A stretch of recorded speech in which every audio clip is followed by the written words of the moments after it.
आज हम बात करेंगे हिस्ट्री के बहुत ही महत्वपूर्ण प्रश्नों की, जो कि बीएससी के एग्जाम के लिए ऐसे बहुत ही महत्वपूर्ण है।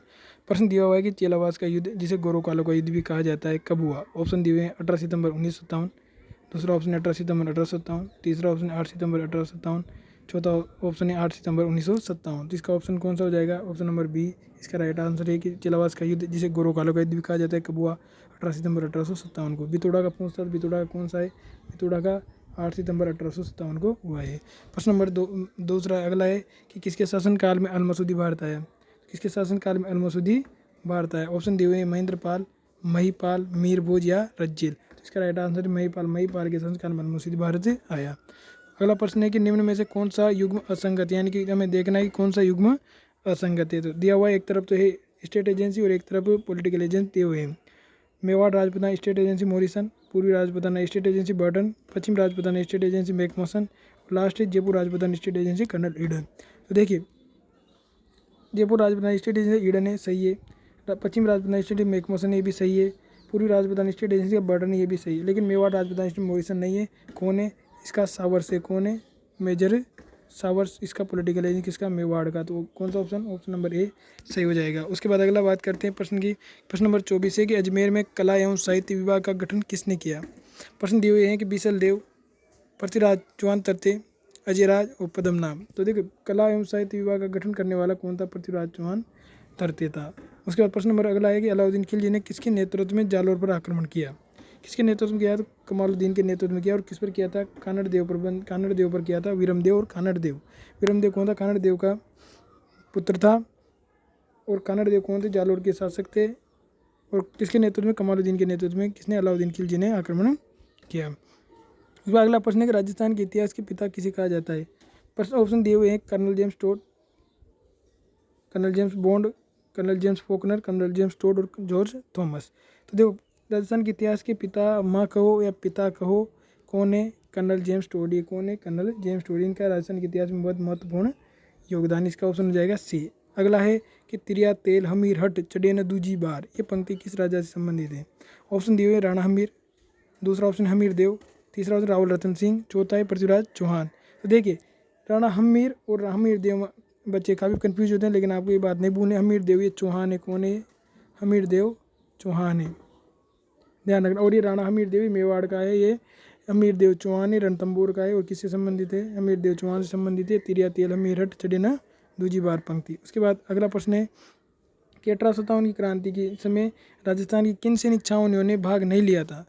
ऑप्शन दिए हुए ब्यावर और देवली, ब्यावर और खेरवाड़ा, तीसरा है खेरवाड़ा और देवली और खेरवाड़ा और नीमच। तो हम सब जानते हैं कि ब्यावर और खेरवाड़ा ने किसमें? 1857 क्रांति किसमें भाग नहीं लिया था। अगला प्रश्न है अब कि सही सुलेमित कीजिए। एक तरफ दिए हुए हैं नाम बप्पा रावल, राणा मीर, राणा कुंभा, राणा सांगा, और एक तरफ उनके उपनाम या उनकी उपाधियाँ कहिए, वो दी हुई है। तो हिंदू सूरतान, विषमघाटी पंचानन और हिंदू पत्त। तो आइए सुमेलित करते हैं। देखिए, बप्पा रावल क्या कहा जाता है? बप्पा रावल को कालभोज कहा जाता है। राणा हमीर को विषमघाटी पंचानन भी कहा जाता है। राणा कुंभा को हिंदू सूरतान कहा जाता है। और राणा सांगा को हिंदू पत्त कहा जाता है। तो ऑप्शन क्या हो जाएंगे? पहले में डी, पहले में डी, इसमें भी है, इसमें भी है, इसमें भी है, ठीक। दूसरे में बी, इसमें है और इसमें है, तो ये दोनों तो इसमें नहीं है, तो ये दोनों डिलीट। अगला कुंभा, कुंभा का हिंदू सुनता, तीसरे में ए, तीसरे में ए, इसमें नहीं है, तो ऑप्शन कौन सा? ऑप्शन नंबर सी अपना राइट ऑप्शन हो जाएगा। उसके बाद चलते हैं अगले प्रश्न पर कि 1857 की क्रांति के समय राजस्थान के एजीजी कौन थे?